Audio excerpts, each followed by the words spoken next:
Remember, all kiddos are different and sensory needs are individualized. So I wanted to sort of do a little bit of a demo, an intro demo, to help you gain a little bit of insight into what's happening with this sensory input. Where does it go? Why doesn't it stay? Why does my kid need so much? Or why is my kid just not participating in activities? So I'm gonna do a quick little demonstration in terms of those of you who watched my previous webinars. You've heard me talk about the kiddo who is over responsive, right? And then there are kiddos that are under responsive. And then of course we have those kids that are sensory seeking, moving, trying to get regulated so that they can attend, communicate, answer questions, and just navigate their day. So let's talk about all those sensory activities and what happens, like what's going on. So if we think about our kiddo that is over responsive, that's a kiddo that sometimes you may see they cover their ears, or they have that fight or flight where they leave the room because it's just too much overload. And remember, the classroom, family visiting, friends visiting, especially with other kids, is sensory overload. So if we think of that kiddo in terms of, this is all of the sensory information they have to process. So let's say that you wake up in the morning and their baby sister is crying, right? That sensory input they have to process. Then mom says, all right, it's time to check your schedule. Let's get ready for school. And they're like, get ready for school. Getting ready for school means that I have to rush in the morning. And it also means that I have to wear that shirt that's really itchy, or I have to listen to my mom talk during breakfast. All of that, right? It's just 7:30 a.m. maybe. And then we ask our kids to go get their backpack, or it's time to ride the bus to school, whatever it is their morning routine is.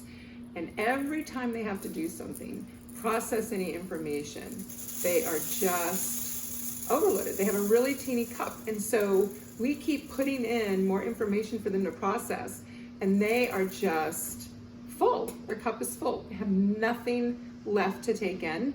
And so then we start to see meltdowns in the morning, or non-compliance, my least favorite word.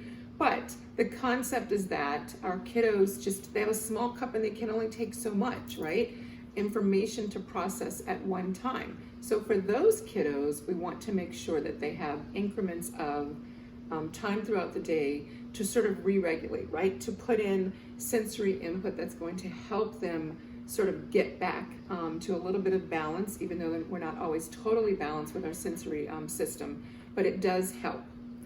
Then we have those kids that are under responsive, right? Those are the kids that we have to make sure throughout the day we're providing input for them to be able to attend, complete their work, whatever task that we have planned for them. So those kids, in order to fill that big cup, we've got to do, let's say, 20, 30 minutes of trampoline.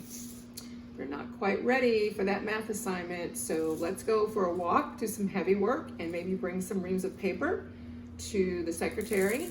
Good proprioceptive joint compression.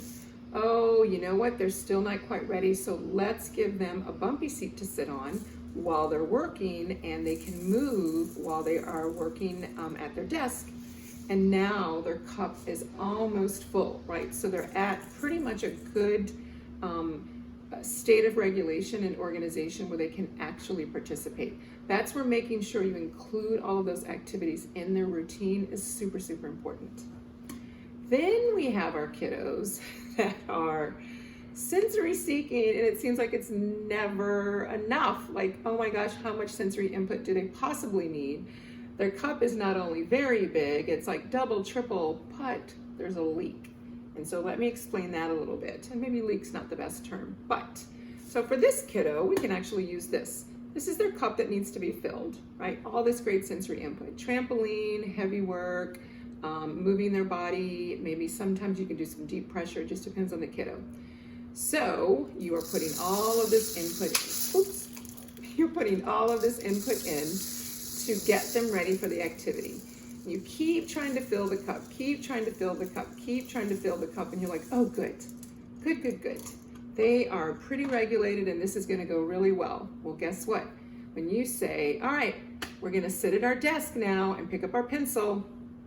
Processing. Now we're losing some of that regulation.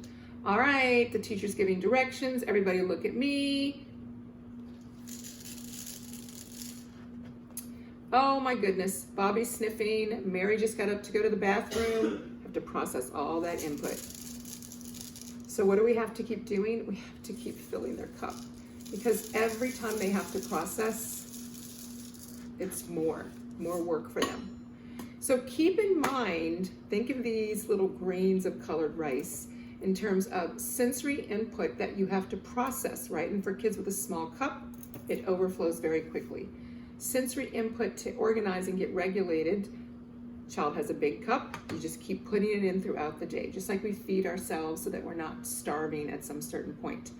Then the sensory seeker. I know it seems like a lot, we just have to keep putting in, because they have to keep using some of that regulation, I guess if you want to call it, whatever they sort of have in the bank that has helped them to regulate. They have to use some of that to be able to attend, to be able to respond to the teacher, to answer a question.